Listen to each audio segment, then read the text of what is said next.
Next one I want to talk about is the ID selector. So these two, the class and the ID selector, are pretty much identical. You have your attribute where you assign the class or ID, but the only difference is the prefix here is a hash symbol or an octothorpe or hashtag. So then you type out the name of the ID and it puts it here. Now, I am going to go through and actually talk more about when we should use classes and IDs, and I'm going to talk about some of the differences between them. And although they look very similar, we actually have very different purposes for them, based on how you use them in your HTML document.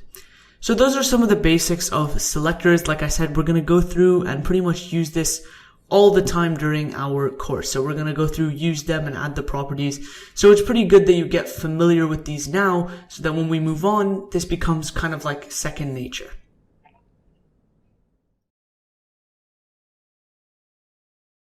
So in this video, I am going to be teaching you how to add classes and IDs to our document here and actually start using some of these selectors.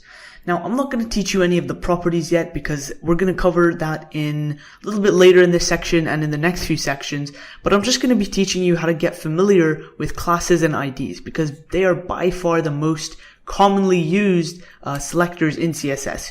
I mean, sometimes, very uncommonly, you would see some element selectors and other types of selectors, which we're going to go over in the next few videos, but the two most common that you're going to see are classes and IDs. So let's go through and get started. Now, I have a bunch of HTML content here. We're actually going to be using this and adding onto it for the rest of the course. We're going to be styling this website fully. But let's actually go through and start adding these classes and IDs. So the first thing you need to note before we move on is that classes and IDs are different. You can't just use them interchangeably. And I'm going to explain why in the next video, but for now, let's just pretend that they are the same and we can use them interchangeably because they have almost the same methods of application. So let's go ahead. Now, the first thing you want to do is identify the element that you want to target. So first of all, let's just say I wanted to maybe make the color of this red. Okay, so the color of this title. Now that we know we've targeted it, we want to actually go through and edit it. So first thing, how do you think we would go through and do this? Now, if you were thinking going through and adding an element selector or maybe adding some inline styles, if you know what that is, then you are right partially. But the only problem is that if there are any other H1s on this page, then it will style all of them as well. And because we only want to style this title, that wouldn't be really effective. So the best way to do this would be to use a class or an ID. I'm going to go ahead and use a class. So the way you would do this is go through and type in class as your attribute. And you would again put this into the opening tag of whatever target element you want to style. And in here you're going to put your class name. Now this isn't where you put your CSS prefix. This isn't where you put the dot, as I explained in the last video. Here you're just going to type the name of the class. So I'm going to go through and type title, just like that.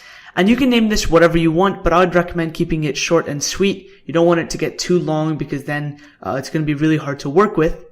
So once you've applied that and we go ahead and refresh the page, you can see that nothing's actually there. It hasn't started working yet. That's because we haven't applied any styles. So when we go over here, we need to actually select our element.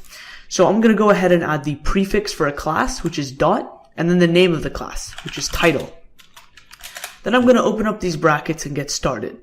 So what I want to do here is now apply all my properties. I'm going to be explaining to you how to do all of this in the next, in future videos. But for now, all you need to know is that the first thing you need to do is select an element using some method, and then you're going to add the properties. So I'm going to go ahead and refresh the page, and you can see it works just like that.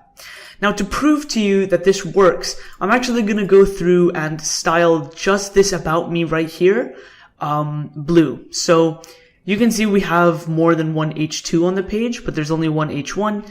But let's say we wanted to only style this, the about me, and we didn't want to style every single H2. What I would do is go ahead and add a class of subtitle to our target element. And then here I would select it just like that and give it its color. So you can go ahead and try this if you want. Don't try and do anything crazy. If you know it, go ahead. But for now, let's just go ahead and stick with that. And there you go. You can see we've styled that blue and it hasn't changed